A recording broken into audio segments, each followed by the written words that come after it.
So we're going to learn section 7.1 is about exponential growth and decay functions. Okay, we're going to start with growth, and on the back side we have decay.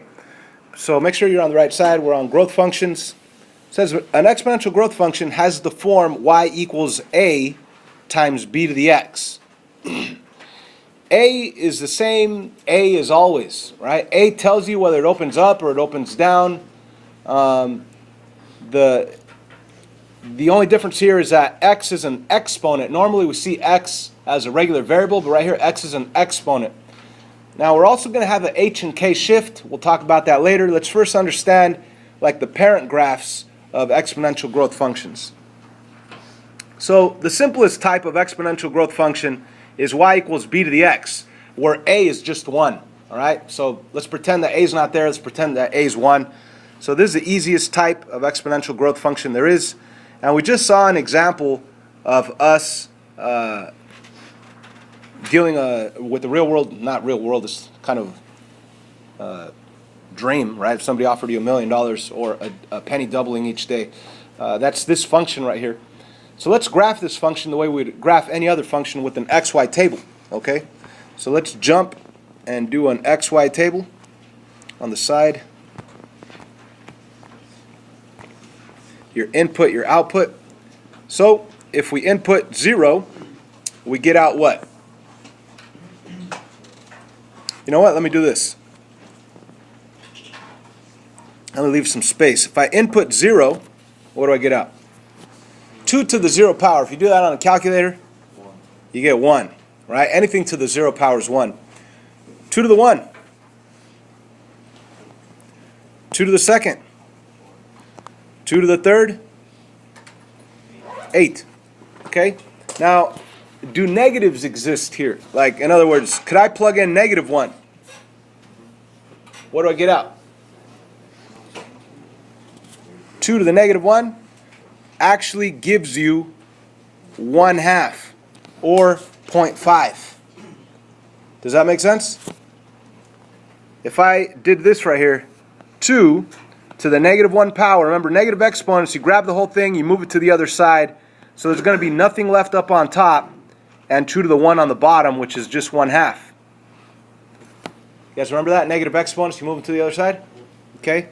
So with that same rationale, what if I plugged in a -2 right here? What would that be?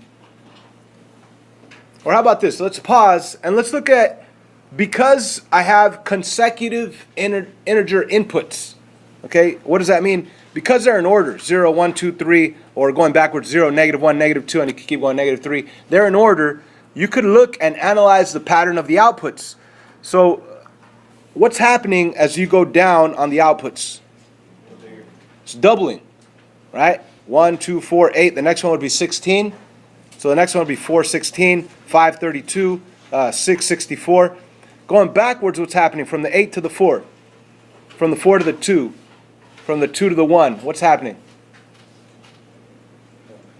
Half. What is half of 1? It's half. What's half of a half? 1/4. Okay? So,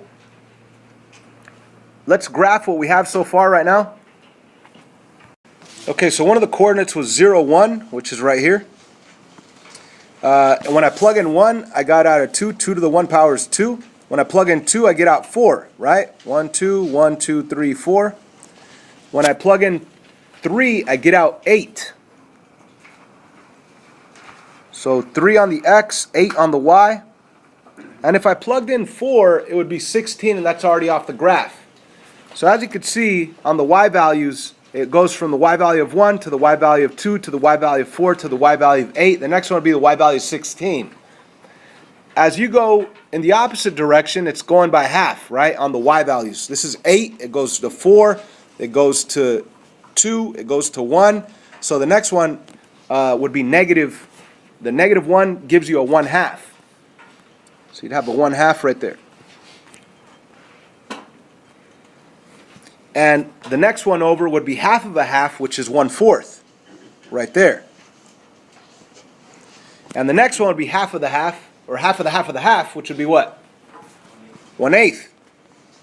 and then 1/16th, then 1/32nd, and then 1/64th. But notice that on my graph here, it doesn't matter how far I zoom in, it's going to look like it keeps getting closer, but to the naked eye, it looks like it actually touches, but it never actually touches, it just infinitely approaches. Okay? So the way to graph this would be to draw your line through your coordinates, and it looks like it touches. You could actually make it touch on your graph paper, but you need to know that it never actually touches, it just infinitely approaches. So since we already know end behavior, let's take a look at this blue line, which by the way does go up forever. Okay? It never gets vertically up, but it does get really steep and it keeps going higher and higher, but it does go to the right forever. But I could say as x approaches negative infinity, now remember that's going to the left. As the line goes down to the left, what's the y value, the f of x value approaching? Is it going to negative infinity? Is it going to positive infinity? Does it go up forever? Does it go down forever? No, it approaches a certain value. What is that value? It approaches 0, that's right. F of x approaches 0. Now, the question is, will it ever actually get there? No, never, right? It'll never actually get there. But it does infinitely approach it, okay? And we could also say, as x approaches positive infinity, so you can say, and as x approaches positive infinity, what happens to the y value, to the f of x value? It approaches what? Positive infinity also. Okay, that one's pretty easy because as you look at it to the right, it grows and you know it's going to go up forever. Okay, but this is something new right here, where as you go to the left, yeah, it's getting smaller, smaller, smaller, but it's approaching a certain value. It's the y value of 0. Now, of course, we're going to have h and k shifts, so it's not always going to infinitely approach 0.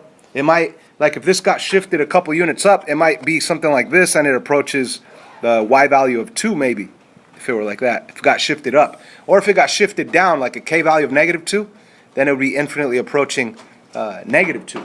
We'll get to that later. So now let's try a couple of different ones. How about you guys try it? I want to pause it. Go for it. Let's take a look at the one on the left. I'm going to do this one in red. I'm going to make an XY table right here on the side. Let's put a 0 right here. If I plug in 0, what do I get? Or let me ask you this. What's the A value? The A value is negative 1, right? Okay, so when you plug in 0, you're going to get out a negative 1. Now some of us are thinking, wait a minute, anything to the 0 power is 1. But see, the thing is this, you need to do the exponent first before dealing with this negative sign. Unless you had parentheses around it, then yeah, that would be a different story. The whole thing would be positive 1. Right here you're going to do 2 to the x first and then put a negative in front. So 2 to the x, 2 to the 0 in this case, 2 to the 0 is 1, with the negative in front is negative 1. What if I were to plug in a 1 right there? What do I get out? Negative 2. How about plugging a 2 right there? What do I get out? Negative 4. Now, once you get comfortable with these guys, you're going to start realizing, oh, if I make my inputs in order, consecutive order, then I could see the pattern on the outputs. Oh, it doubles. It's like times 2, times 2. The next one's going to be a negative 8 right there with the 3 right there. The next one would be a negative 16, even though it's not even going to be on the graph, so I'm not even going to worry about it. Or you could use the pattern backwards. As you go backwards, 16 to get to 8, you divide by 2, divide by 2, divide by 2, divide by 2. What's the next one? The output? Negative half. That's right. Or negative 0.5. And the next one? Negative 1/4. That's right. Half of the half. Okay, and you could keep going, but we already know that it's going to infinitely approach 0, right? As you go to the negatives, as you go to the left. So let's graph this guy. 0, negative 1 is down here. 1, negative 2 is right there. 2, negative 4 is right there. 3, negative 8 is right there. And if we go negative 1 and negative half, that would be right there. Actually, I probably need to zoom in right here. to make this more accurate. And then the next one would be half of that, and the next one would be half of that, and it looks like it's actually on the x-axis, but we need to know that it never actually touches, it just infinitely approaches. So there's my graph. Let me graph it. I would draw it right on it, kind of like if it were touching, but of course you know that it never actually touches.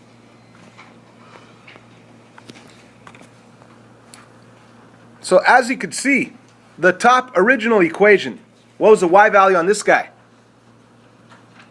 I mean the y value, the a value on this guy. 1. What's the a value on the bottom one? Negative 1. So what's the difference in their graphs? One got reflected over the x-axis, right? Here's your positive, here's your negative. Okay, got reflected over the x-axis. What was up here got flipped down to here. So it was up here, it got flipped down to here. Okay? So what happens when you actually mess with the a value? Well, there's vertical stretch and compressions. So in this case, it'll be a vertical compression because of the a value of 1/2. And we could go through that and see what kind of changes it'll make. So let's make a quick XY table. Let me put some consecutive integer inputs. So there are my consecutive integer inputs, and let me just do a couple of these. What if I were to plug in a 0 right there? It's going to be 2 to the 0, which is what? 1, and then 1 times half. What do I get?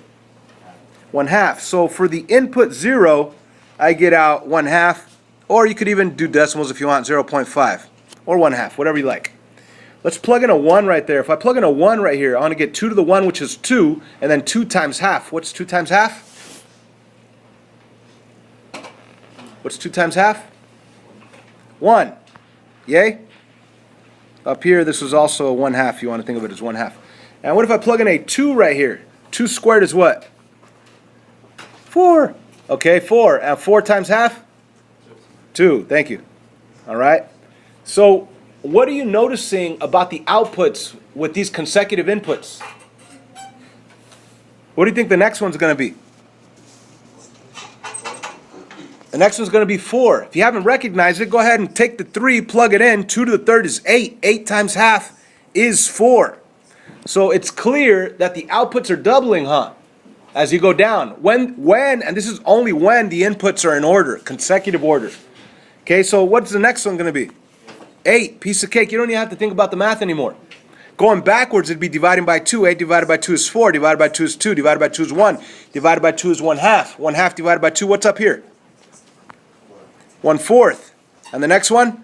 1/8. And the next one will be 1/16, and so on and so on. So, the realization that I want you guys to get to is the base. The base on this guy is 2. The base on these guys are also 2. Base 2, base 2.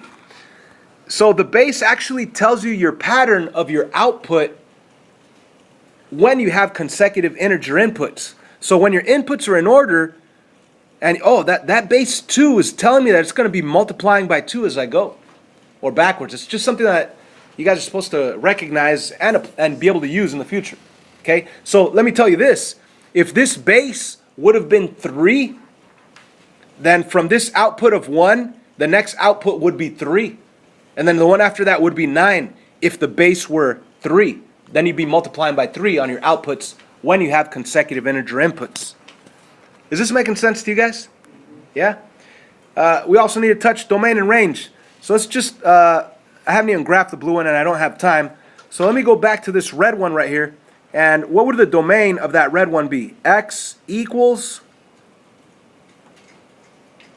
all real numbers. Why? Because it goes to the left forever and it does go to the right forever. Even though it looks like it goes down, it never goes straight down. It always goes down, but it continues to go this way forever. So the domain is x equals all real numbers. How about the range?